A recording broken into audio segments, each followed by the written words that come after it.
ஆகாஷவாணி.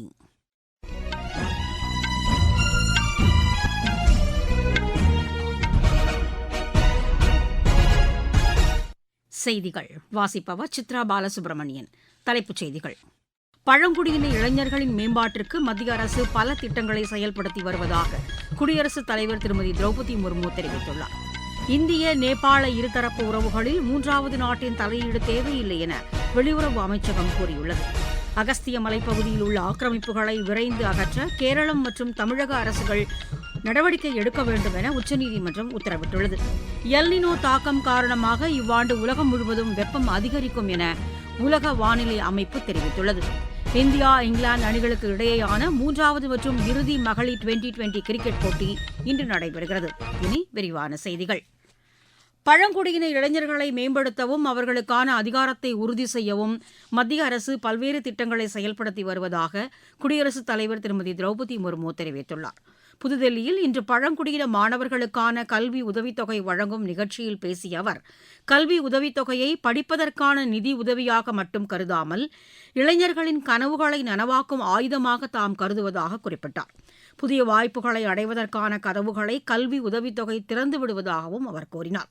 வளமான அறிவாற்றலுடன் திகழும் பழங்குடியின இளைஞர்கள் முன்னேற்ற பாதையில் செல்வதற்கு இது உதவிடுவதாகவும் அவர் குறிப்பிட்டார். எதிர்கால இந்தியாவை பிரகாசமாக ஒளிரச் செய்வதற்கான வலிமையை இளைய சமுதாயத்தினர் பெற்றுள்ளதாகவும் அவர் கூறினார். இளைஞர்கள், குறிப்பாக பழங்குடியினத்தைச் சேர்ந்தவர்கள், தாங்கள் பிறந்த இடத்தையும் மக்களையும் என்றும் நினைவில் கொள்ள வேண்டும் என்றும் குடியரசுத் தலைவர் திருமதி திரௌபதி முர்மு வலியுறுத்தினார். நேபாளத்தின் தேசிய சுதந்திர கட்சியின் தலைவர் ரபி லாமிச்சானா மற்றும் அவர் தலைமையில் புதுதில்லி வந்துள்ள தூதுக்குழுவினரை வெளியுறவுத்துறை அமைச்சர் டாக்டர் ஜெய்சங்கர் இன்று சந்தித்து பேசினார். இது தொடர்பாக டாக்டர் ஜெய்சங்கர் வெளியிட்டுள்ள செய்திக்குறிப்பில், இந்தியா நேபாளம் இடையிலான ஒத்துழைப்பு, இருநாட்டு மக்களுக்கு இடையிலான தொடர்புகள், பொருளாதார வளர்ச்சி உள்ளிட்ட விஷயங்கள் குறித்து பேசியதாக தெரிவித்துள்ளார். இந்திய நேபாள இருதரப்பு உறவுகளில் மூன்றாவது நாட்டின் தலையீட்டிற்கு வாய்ப்பில்லை என வெளியுறவு அமைச்சகம் தெரிவித்துள்ளது.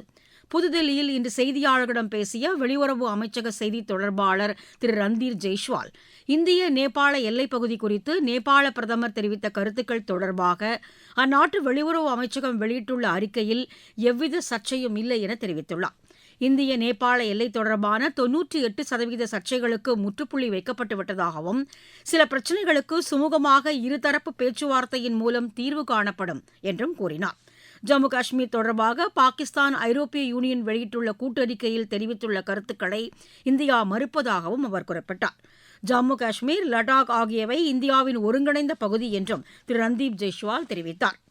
புதுதில்லி வந்துள்ள ஜெர்மனி துரிங்கியா மாகாணத்தின் அமைச்சர் மேரியோ ஓகிட் இன்று அறிவியல் தொழில்நுட்பத்துறை இணை அமைச்சர் டாக்டர் ஜிதேந்திர சிங்கை சந்தித்து நவீன தகவல் தொடர்பு, போட்டோனிக்ஸ் உள்ளிட்ட நவீன தொழில்நுட்ப பரிமாற்றங்கள் குறித்து பேச்சு நடத்தினார். இந்த சந்திப்பின் போது பேசிய டாக்டர் ஜிதேந்திர சிங், உலகின் மூன்றாவது பெரிய புத்தாக்க தொழில் கட்டமைப்பை இந்தியா கொண்டுள்ளதாக தெரிவித்தார். உயிரி தொழில்நுட்பம், மருத்துவம், செயற்கை நுண்ணறிவு, விண்வெளி தொழில்நுட்பம் உள்ளிட்டவற்றில் சர்வதேச அளவில் கூட்டு முயற்சிகளை இந்தியா மேற்கொண்டுள்ளதாகவும் கூறினார்.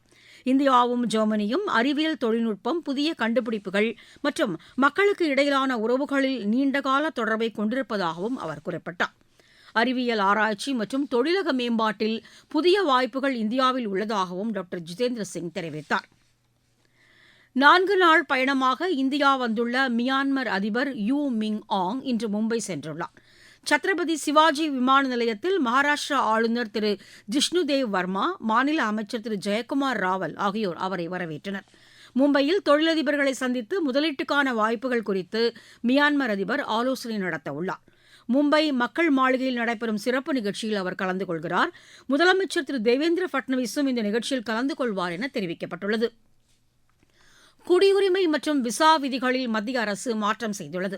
இதன்படி 180 நாள் விசா அனுமதியுடன் இந்தியா வரும் வெளிநாட்டவர் கூடுதலாக தங்கியிருக்க வேண்டுமெனில் விசா காலம் முடியும் முன்னரே விண்ணப்பிக்க வேண்டும் என குறிப்பிடப்பட்டுள்ளது. 180 நாட்களுக்கு பின் அசாதாரண சூழ்நிலையில் மட்டுமே அனுமதி வழங்கப்படும் என்றும் தெரிவிக்கப்பட்டுள்ளது. முதல் முறையாக ஆன்லைன் மூலம் மேல்முறையீட்டு கோரிக்கையை தாக்கல் செய்யவும் புதிய விதிகளில் அனுமதி அளிக்கப்பட்டுள்ளது. நீங்கள் கேட்டுக்கொண்டிருப்பது ஆகாஷவாணியின் செய்தி அறிக்கை.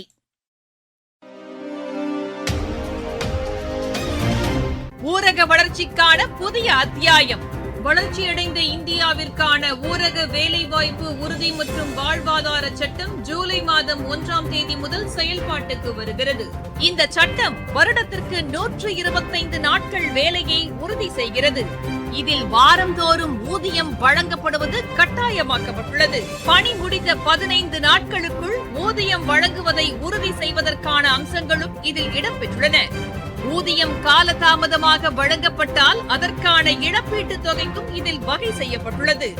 வளர்ச்சியடைந்த இந்தியாவிற்கான பயணத்தில் மோடி அரசு தொடரும் சீர்திருத்த நடவடிக்கைகள். பாதுகாக்கப்பட்ட அகஸ்திய மலைப்பகுதியில் உள்ள ஆக்கிரமிப்புகளை குறித்த காலத்தில் அகற்றுவதற்கான நடவடிக்கைகளை கேரளம் மற்றும் தமிழக அரசுகள் மேற்கொள்ள வேண்டும் என உச்சநீதிமன்றம் உத்தரவிட்டுள்ளது. இந்த மலைப்பகுதியை ஆக்கிரமித்துள்ள 118 அரசு அதிகாரிகள் மற்றும் ஓய்வு பெற்ற அதிகாரிகள் மீது ஒழுங்கு மற்றும் சட்டப்பூர்வ நடவடிக்கைகளை மேற்கொள்ள வேண்டும் என்றும் நீதிமன்றம் உத்தரவிட்டுள்ளது. இந்த உத்தரவை பிறப்பித்த நீதிபதிகள் திரு விக்ராம்நாத், திரு சந்தீப் மேத்தா ஆகியோர் கொண்ட அமர்வு ஏற்கனவே சென்னை உயர்நீதிமன்றம் இது தொடர்பாக பிறப்பித்த உத்தரவு நிறைவேற்றப்படவில்லை என்றும் முன்னுரிமை அடிப்படையில் ஆக்கிரமிப்புகளை அகற்ற நடவடிக்கை எடுக்க வேண்டும் என்றும் வலியுறுத்தியுள்ளது. ஆக்கிரமிப்பை அகற்றும் திட்டத்துடன் சட்டப்பூர்வ நடவடிக்கைகளையும் மேற்கொண்டு அகஸ்திய மலைப்பகுதியில் சுற்றுச்சூழல் பாதுகாப்பை உறுதி செய்ய வேண்டும் என்றும் உச்சநீதிமன்றம் வலியுறுத்தியுள்ளது. எல்னினோவின் தாக்கம் உலகம் முழுவதும் இவ்வாண்டு அதிகரிக்க வாய்ப்புள்ளதாக உலக வானிலை அமைப்பு தெரிவித்துள்ளது. இம்மாதம் தொடங்கி ஆகஸ்ட் மாதம் வரை இதன் தாக்கம் 80% இருக்கும் என்றும் நவம்பர் மாத இறுதி வரையிலும் இந்த தாக்கம் தொடரும் என்றும் கூறப்பட்டுள்ளது. கிழக்கு பசிபிக் பகுதியில் வீசும் கடும் சூறாவளி காற்று காரணமாக வெப்பநிலை அதிகரிக்கும் என்றும் குறிப்பிடப்பட்டுள்ளது. இதனால் பருவமழையும் பாதிக்கப்படும் என்றும் கூறப்பட்டுள்ளது. பருத்தி மீதான இறக்குமதி வரிக்கு மத்திய அரசு 5 மாதம் விலக்கு அளித்திருப்பது ஜவுளித்துறைக்கு உத்வேகம் அளித்துள்ளது.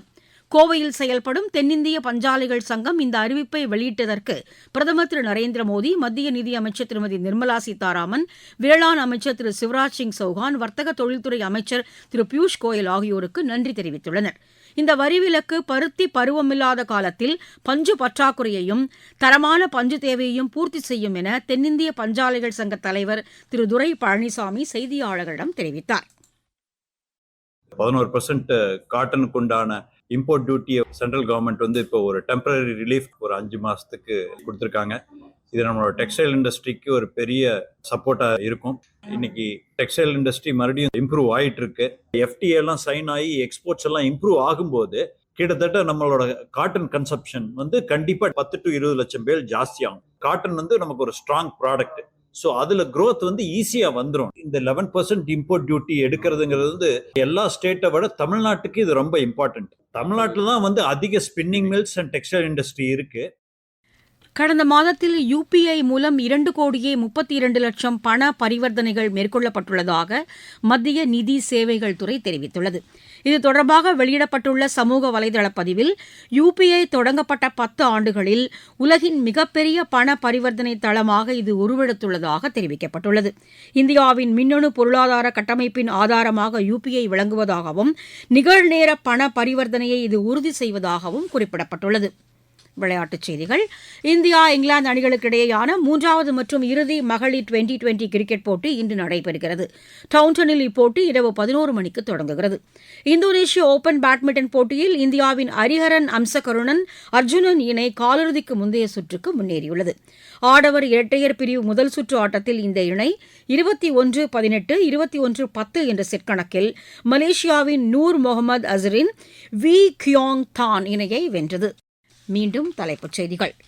பழங்குடியின இளைஞர்களின் மேம்பாட்டிற்கு மத்திய அரசு பல திட்டங்களை செயல்படுத்தி வருவதாக குடியரசுத் தலைவர் திருமதி திரௌபதி முர்மு தெரிவித்துள்ளார். இந்திய நேபாள இருதரப்பு உறவுகளில் 3வது நாட்டின் தலையீடு தேவையில்லை என வெளியுறவு அமைச்சகம் கூறியுள்ளது.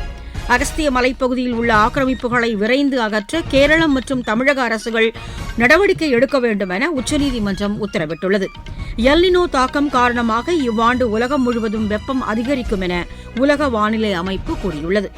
இந்தியா இங்கிலாந்து அணிகளுக்கு இடையேயான 3வது மற்றும் இறுதி மகளிர் 2020 கிரிக்கெட் போட்டி இன்று நடைபெறுகிறது. இத்துடன் இந்த செய்தி அறிக்கை நிறைவு பெற்றது.